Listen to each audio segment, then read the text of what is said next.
I'll give you $1 million if you can serve me in perfect Japanese. I'll give you $1 million if you can serve me in flawless Japanese. The words dropped like a bomb across the candlelit hush of Hanami Pearl, the most elite Japanese fusion restaurant in Beverly Hills. You could almost feel the room freeze. Every table went silent. Chopsticks hovered mid-air. Conversations died mid-sentence. At the center of the tension stood Kazuo Nakamura, a billionaire tech mogul from Tokyo, known for his luxury watch, perfect posture, and an ego big enough to eclipse the LA skyline. Dressed in an immaculate traditional kimono black silk with silver embroidery, he didn't raise his voice. He didn't need to. He looked directly at the young black waitress standing across from him. Her name was Naomi Ellington, and if beauty could speak, hers would whisper elegance. Impeccably dressed in a tailored black uniform, posture straight, tray balanced in one hand, she had the kind of presence that didn't ask for attention, it just earned it. "1 million, he repeated calmly, resting both hands on the table.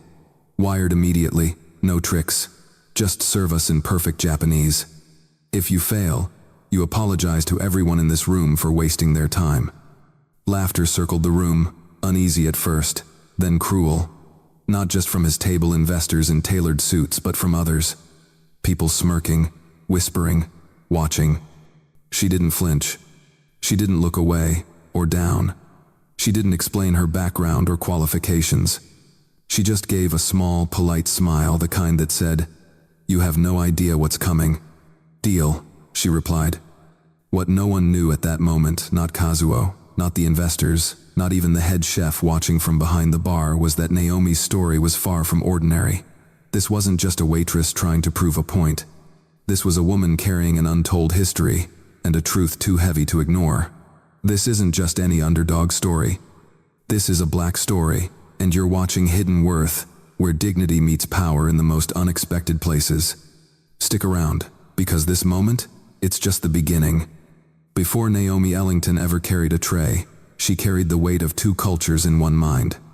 Born and raised in Atlanta, Georgia, Naomi was the daughter of a jazz pianist and a public school teacher.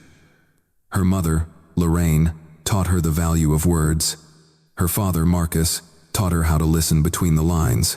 By the time Naomi was 10, she could quote James Baldwin, sing Ella Fitzgerald, and was reading Japanese manga with a dictionary on her lap. She wasn't just bright, she was brilliant. Her teachers said so. Her SAT scores said so. Her Yale University acceptance letter said it loudest. At Yale, Naomi majored in East Asian languages and international relations. She wasn't just interested in Japanese language, she loved it. The precision, the subtlety, the history in every phrase.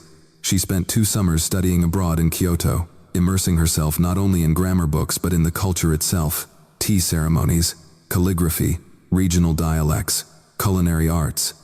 She graduated summa cum laude, then took a fellowship position at the U.S. Embassy in Tokyo, where she worked as a liaison between American diplomats and local Japanese officials. Her fluency was so crisp, so culturally on point, that locals often mistook her for biracial, part black, part Japanese. But she wasn't. She was just that good. Naomi was on the path to becoming a cultural attaché, or a UN interpreter, or an Ivy League professor. Any of it. All of it. And then, like for many black women trying to balance brilliance and burden, life hit hard. Her father passed away suddenly from a heart attack during her second year at MIT grad school. Her mother was diagnosed with ALS just 4 months later. Naomi dropped everything and came home. She sold her car, subleased her apartment, and moved into a cramped 2-bedroom in West LA to take care of her mom full-time. The savings she had from her embassy work, gone in 6 months. Health insurance, not nearly enough. Federal assistance, delayed and complicated. And jobs that matched her education didn't offer the flexibility she needed to be there for her mother every single day. So Naomi chose survival over pride. She took a night job waiting tables at Hanami Pearl, not because it was glamorous, but because it paid well and allowed her to care for her mom during the day. She told no one about her degrees, not the head chef, not the manager, not even the other waitresses. To them, she was just a pretty face with a good attitude and a tight bun. But behind the smile was a storm, one of loss, love, and unshakable resilience. Naomi knew who she was. She just never expected that one night, in front of the world, she'd have to prove it. The truth behind Naomi's calm that night wasn't confidence. It was desperation. Behind every perfectly spoken phrase, every graceful movement with that silver tray, was a purpose, a reason she said yes to a billionaire's challenge without flinching. That reason was Lorraine Ellington, her mother, her best friend, and now, her greatest burden and blessing. Lorraine had been diagnosed with ALS, amyotrophic lateral sclerosis, a ruthless disease that strips a person of their ability to move, speak, and eventually breathe while keeping their mind fully alert. Naomi still remembered the day her mother's speech began to slur. She thought it was fatigue, maybe dehydration, nothing serious. But by the end of that month, Lorraine couldn't hold a pen, and by the next, she was struggling to button her blouse. Naomi had just finished her first year of grad school when the official diagnosis came in, and everything changed. They say ALS care costs over $150,000 per year. That's not an exaggeration. Naomi learned the numbers fast: electric wheelchairs, breathing machines, full-time nursing, medication, physical therapy, and specialized home equipment. Insurance barely covered a fraction. Medicaid moved at the pace of bureaucracy, and charities had waiting lists that stretched for months. Naomi did what she always did. She stepped up. She moved her mother into a small, accessible apartment just outside Culver City. She became a part-time nurse, a cook, a housekeeper, a therapist, a daughter, and a provider. She picked up work wherever she could, translating documents, tutoring, even taking freelance interpretation gigs over Zoom late into the night. But it wasn't enough. Not when Lorraine's condition worsened and full-time care became unavoidable. That's when she found Hanami Pearl, a high-end restaurant known for its elite clientele and generous tips. The job didn't require a resume, just a good appearance, quick hands, and a polite smile. Naomi gave them all three. But beneath the surface, she was always calculating. Every dollar she earned went straight to a spreadsheet labeled Mom's Care. She skipped birthday dinners, canceled gym memberships, and ignored sales at the grocery store. Every week was a careful game of survival. She hadn't bought herself new clothes in over a year. Her heels were scuffed. Her apron had been sewn by hand 3 times. Still, Naomi never once saw herself as a victim. Not when lifting her mother out of bed. Not when spoon-feeding her mashed carrots. Not even when sleeping 4 hours a night just to make it all work. She wasn't fighting to prove anything to the world. She was fighting to keep her mother alive. And that night, at Hanami Pearl, when a billionaire challenged her in front of the world, Naomi wasn't thinking about honor or reputation. She was thinking about hope, the kind that costs $1 million. Naomi had long stopped being surprised by subtle racism. But that night, it wasn't subtle. It was sharp, deliberate, and wearing a $10,000 kimono. Kazuo Nakamura hadn't even looked at her name tag when he first called her over. He didn't ask for service. He summoned her, like a man used to being obeyed. When she arrived, standing straight with practiced grace, he barely looked her in the eyes. "Are you the only waitress available?" he asked, his tone flat, lined with condescension. "Or just the one they send to entertain foreign guests?" Naomi didn't react. She had heard worse, but the tension in the room shifted. His guests, a trio of Japanese investors, 2 men and 1 woman, looked away, uncomfortable. "You're American?" he added, tilting his head. "No." "You're African American?" "Yes, of course." It wasn't a question, it was an evaluation. Then came the challenge, the $1 million dare, to serve him in perfect Japanese. It wasn't about curiosity, it was about dominance. Naomi recognized the game immediately. She'd seen it before, in professors who questioned her credentials twice as hard, in conference halls where her ideas were met with silence until repeated by a white colleague, in casual encounters where her natural hair drew stares or her name sparked comments like, "Oh, that's unique." Kazuo wasn't just questioning her abilities, he was trying to define her limits, publicly, and he chose language as the weapon.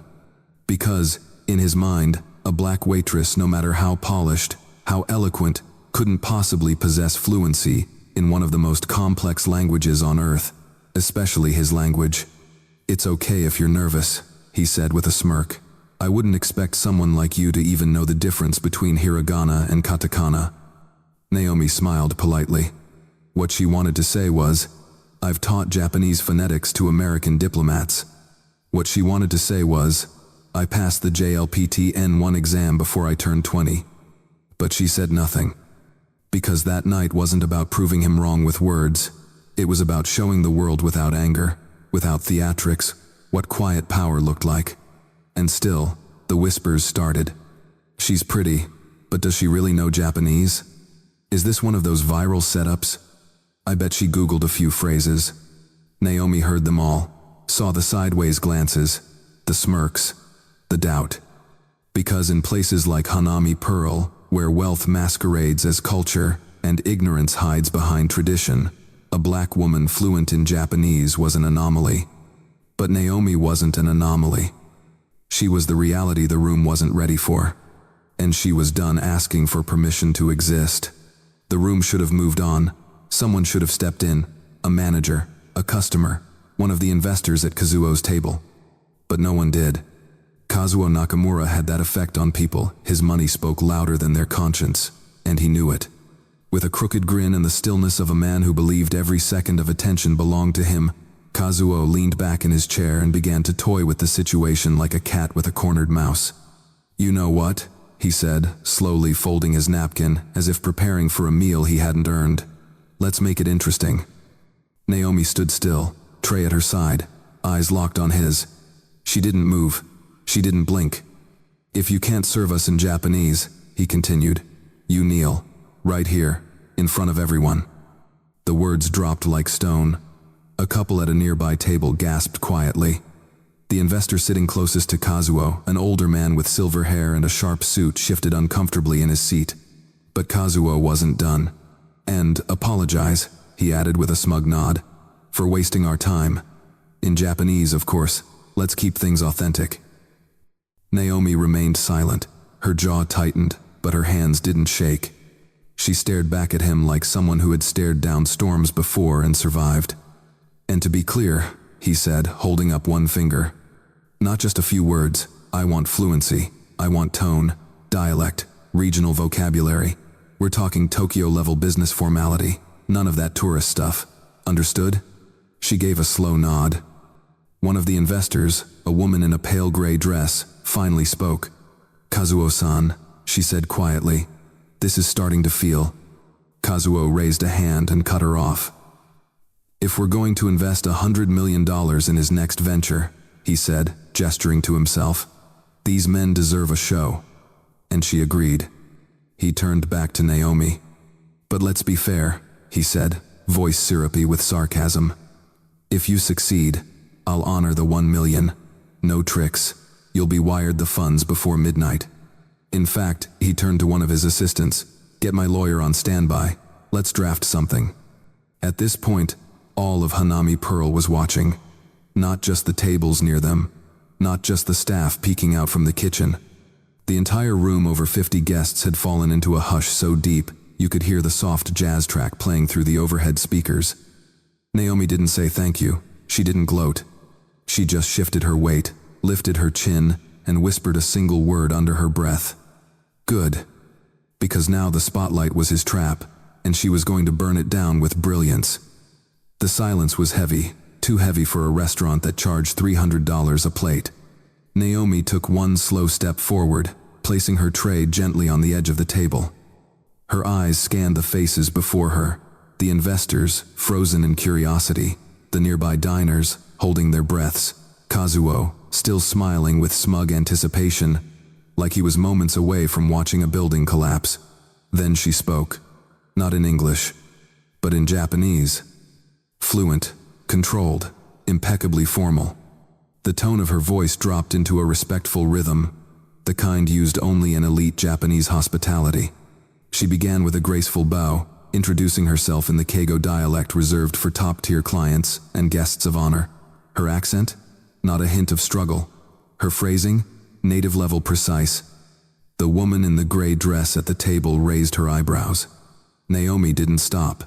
She flowed seamlessly into a complete description of the restaurant's omakase menu in Japanese. She detailed the origin of the toro sashimi, explaining its Hokkaido sourcing. She described the chef's method of curing the uni in seaweed brine. She explained how the A5 Wagyu was marbled to Japanese BMS standards and aged to perfection. She didn't miss a single grammatical marker, not one misplaced honorific. And when she finished presenting the meal, Naomi smoothly transitioned into a soft, elegant thank you.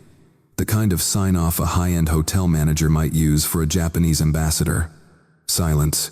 Then, a single clap. It came from the older investor in the sharp suit. He clapped once, then again, and then everyone at the table joined, except Kazuo. His smirk had vanished, his mouth slightly open, eyes blinking faster now. Where did you learn?"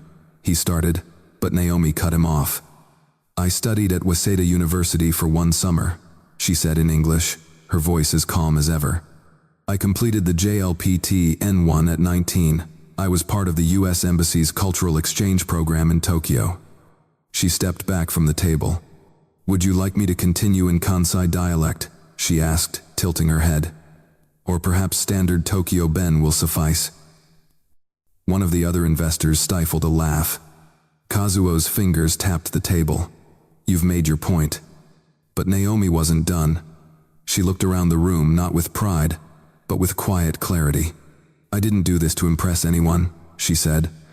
"I did it because no one gets to tell me what I can't do based on how I look." A murmur spread across the restaurant. In that moment, something shifted. Naomi didn't just win a bet, she flipped the entire room's perception. From underestimated waitress to undeniable force. She had spoken with mastery, with grace, and she had done what money, arrogance, and power never could. She earned the room's respect. Kazuo was still reeling, eyes darting around the room searching for something control maybe, or at least a place to hide. But Naomi wasn't done. She stepped forward, not boastful, not angry, just steady, like someone who knew exactly who she was. "You wanted a show," she said, her voice calm but commanding. "Now let me tell you who you tried to humiliate." Every person in the restaurant leaned in just a little. "My name is Naomi Ellington," she began. "I have a bachelor's in East Asian languages from UCLA. I graduated magna cum laude." Kazuo shifted in his chair. "I also hold a master's degree in applied linguistics from Stanford, with a concentration in cross-cultural communication. My thesis was on language discrimination in global business environments." She looked him straight in the eye. "Guess who inspired part of that research?" Gasps broke out across the room. One of the younger investors dropped his chopsticks. "I spent a summer at Waseda University in Tokyo," Naomi continued. "I completed a research residency at Kyoto. I worked as a simultaneous interpreter for the State Department. And last year, I was a language consultant for a Fortune 100 company, expanding into Osaka." Kazuo's jaw clenched. Naomi let the silence hang just long enough for the weight to settle. "And before my mother fell ill," she added softly, "I was on track to start my PhD in sociolinguistics at Columbia." The room was silent. Not out of politeness, but awe. Because this woman who they had just watched glide through a sea of judgment, who had been talked down to, laughed at, underestimated, wasn't just qualified. She was exceptional. And she had been serving sushi rolls and pouring sake to cover her mother's medical bills. "I don't wear a title on my uniform," Naomi said. "I wear responsibility. I wear sacrifice. And if I have to carry trays to keep my mother alive, I'll do it with pride." At the far end of the restaurant, a woman wiped a tear from the corner of her eye. One of the investors, the woman in gray, leaned forward and whispered something to the man beside her. Naomi took a small breath, looked at Kazuo, and added with deliberate calmness, "You mistook silence for ignorance, and my uniform for limitation." She placed her hands behind her back, still poised, still grounded. "But now you know." "And Kazuo?" For the first time all evening, he said nothing. The moment Naomi finished speaking, the energy in the room shifted. No more whispers, no more passive curiosity. Just silence. The kind of silence that happens right before a storm breaks. Kazuo Nakamura, once the loudest voice in the room, suddenly looked very small in his custom silk kimono. His smirk was gone, replaced with a twitch in his jaw. His fingers tapped anxiously against the polished table, but his eyes refused to meet Naomi's. "Is this true?"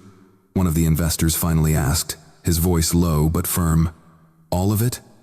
Naomi didn't flinch. "Every word." The man looked at Kazuo, waiting. Kazuo chuckled, but it came out thin, hollow. "Come on," he said. "She's a waitress. Do we really believe she just happens to be a government-certified interpreter with 2 Ivy League degrees?" The woman in gray leaned forward. I looked her up.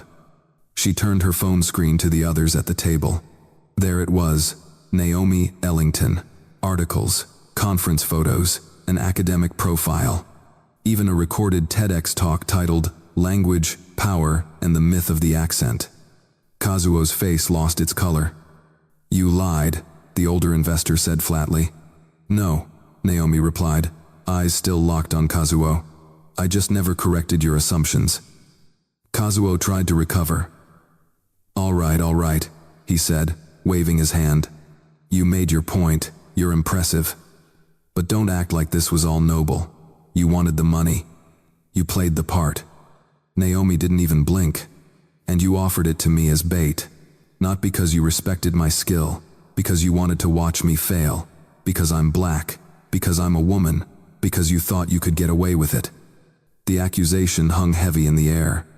Kazuo opened his mouth to speak but found no words. Instead, the investors spoke for him. "You told us this dinner was about partnership," one said, "but it was about control. You embarrassed yourself," another added, "and tried to use a woman as your prop." Then the woman in gray delivered the final blow. "You just showed us how you treat people you think are beneath you. Why would we ever trust you with power?" One by one they stood.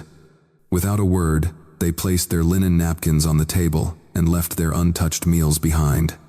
Kazuo remained seated, breathing shallow, shoulders slumped. Naomi didn't gloat. She didn't smile.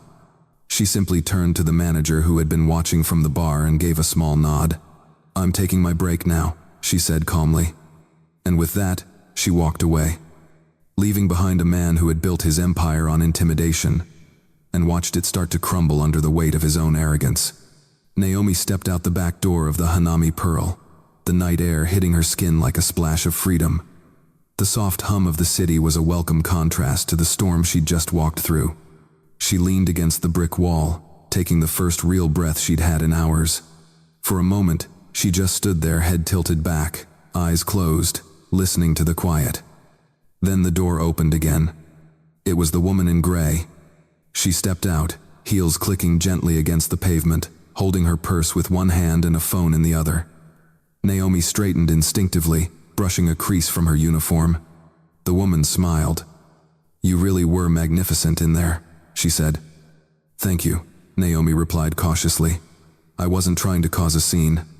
"Sometimes," the woman said, "the truth causes the scene for you." She extended her hand. "Valerie Liu, managing partner at Tennyson Equity." Naomi blinked. She knew that name. Tennyson was one of the biggest venture firms on the East Coast. Investments in everything from tech to education to international development. "You left the room with your dignity intact," Valerie continued. "Most people in your position would have crumbled. You educated every person at that table without raising your voice." Naomi gave a modest smile. "I guess I've had practice." "Well," Valerie said, pulling out a card, "we need people like you." Naomi hesitated as she took it. "Wait," she said. "Is this?" "A formal invitation," Valerie confirmed. "I want to bring you in as an advisor. Cultural strategy, linguistic brand positioning. We've been looking for someone who can help us navigate Asian markets, and frankly, someone who knows how to stand their ground." Naomi stared at the card. Tennyson Equity. Valerie Liu, direct contact. "And before you ask," Valerie added, "yes, it's paid, very well paid." Naomi's throat tightened. "I don't know what to say." "Say yes," Valerie said with a wink. "You've already earned the seat. Now we're just officially offering it." For the first time that night, Naomi let herself laugh. It was soft, but full. A laugh that came from the belly, not from surprise, but from the relief of knowing all the quiet strength she had stored up finally found its place. She looked up, eyes shining. "Okay," she said. "Let's talk." Valerie nodded. "I'll have my team reach out tomorrow. But tonight, go be with your mom. Celebrate." Naomi clutched the card in her hand as Valerie walked away. The weight of it didn't feel heavy. It felt like a door finally opening. 2 weeks later, Naomi stood in the sunlit lobby of a midtown skyscraper, wearing a fitted navy blazer instead of her server's apron. A name badge with gold lettering rested just above her heart. Naomi Ellington, Cultural Strategy Advisor. The building buzzed with energy, people in tailored suits holding coffee cups and portfolios, moving with purpose. But Naomi moved slower, more grounded, her steps carrying the weight of 1,000 silent battles she'd never told anyone about. When the elevator doors closed behind her, she saw her reflection in the polished steel. She barely recognized herself, not because of the blazer or the badge, but because of the peace behind her eyes. Her phone buzzed, a message from the rehab center. "Mom had a great day in therapy. She asked about you, said she's proud." Naomi smiled. That one text meant more than any paycheck, any new job title. Back at the restaurant, word had spread fast. The staff who used to glance past her now nodded with quiet respect. The manager, who once criticized her for taking too long with VIP tables, had started greeting her with a handshake and a nervous smile. And Kazuo? He hadn't been seen at Hanami Pearl since that night. His public relations team released a statement blaming cultural misunderstanding, but no one bought it. Investors pulled out. 2 major contracts were canceled. Tennyson Equity was no longer interested in partnering with his firm. He faded into the background, a cautionary tale of what happens when arrogance meets integrity. Meanwhile, a short clip from that night had gone viral. Not the entire conversation, just 30 seconds. Naomi speaking in perfect Japanese, followed by her line, "You mistook silence for ignorance, and my uniform for limitation." The video racked up over 12 million views in less than a week. People called it the moment that flipped the room. Naomi didn't chase the fame. She didn't post about it. She didn't do interviews. But she read the comments late at night. Hundreds of black girls saying, "I want to be like her." Single moms saying, "This gave me strength." Even college students tagging each other, "You have to see this." Naomi didn't reply. She didn't need to. Because what mattered most wasn't the spotlight, it was the shift. The quiet movement of hearts and minds finally seeing that brilliance doesn't always look the way you expect. She had fought for dignity with intellect, and won with grace.